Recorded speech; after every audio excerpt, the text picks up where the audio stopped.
Hi friends, இது வரைக்கும் சேனலை சப்ஸ்கிரைப் பண்ணாதவங்க சப்ஸ்கிரைப் பண்ணிக்கோங்க. கிடைக்க ஆசை சீரியல் நியூ ப்ரோமோ என்னென்ன பார்க்கலாம். முத்து ரொம்பவே வருத்தத்தில் இருக்காங்க. மீனா கேட்குறாங்க, உங்கள் சின்ன வயசில் ஏதோ ஒரு விஷயம் நடந்திருக்கு, அது என்னென்னு நீங்கள் சொன்னீங்கன்னா எனக்கு ரொம்ப நல்லா இருக்கும். அப்போ தானே உங்களை பற்றி எனக்கு முழுசாக தெரிய வரும் அப்படின்னு சொல்லிட்டு மீனா முத்துக்கிட்ட பேச ஆரம்பிக்கிறாங்க. முத்து ரொம்பவே கவலையாக இருக்காங்க. அப்போ மீனா கிட்ட சொல்கிறாங்க, நான் சின்ன வயசாக இருக்கும் போது எனக்கு அம்மானா ரொம்பவே பிடிக்கும். அம்மாவும் என் மேலே ரொம்பவே அன்பாக இருப்பாங்க. அதுக்கப்புறம் நாங்கள் 2 பேரும் அவ்வளோ ஹாப்பியாக இருப்போம்.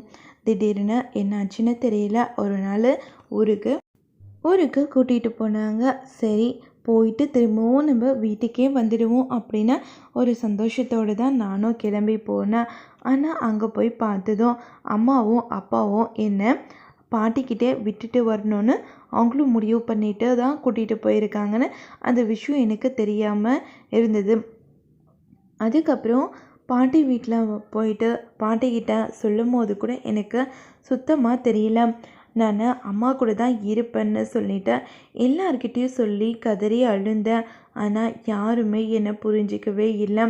என் குடும்பத்தில் யாருக்காச்சும் ஏதாச்சும் பிரச்சனை வந்துடும்ன்றதுக்காக ஒரே காரணத்துக்காக என்னை அவங்க கூட வச்சுக்காமல் பாட்டிக்கிட்ட விட்டுட்டாங்க. ஆனால் நான் என்ன சூழ்நிலை இருக்குன்னு கூட அவங்களுக்கு தெரியல. எனக்கு எங்கள் அம்மானா ரொம்பவே பிடிக்கும். ஊருக்காரங்க எல்லாரும் சேர்ந்து முடிவு பண்ணாங்க, உங்கள் குடும்பத்தில் பிரச்சனை வரும்னா நீங்கள் இந்த பையனை இங்கே விட்டுட்டு போகிறதுல எந்த தப்பும் இல்லை. நாங்கள் எல்லாரும் இருக்கோம்ல, முத்துவை நல்லபடியாக பார்த்துப்போம். நீங்கள் எதுக்காகவும் கவலைப்படாமல் கிளம்பி போங்க அப்படின்னு சொல்லிட்டு விஜயாக்கிட்டேயோ அண்ணாமலைக்கிட்டேயோ சொல்கிறாங்க.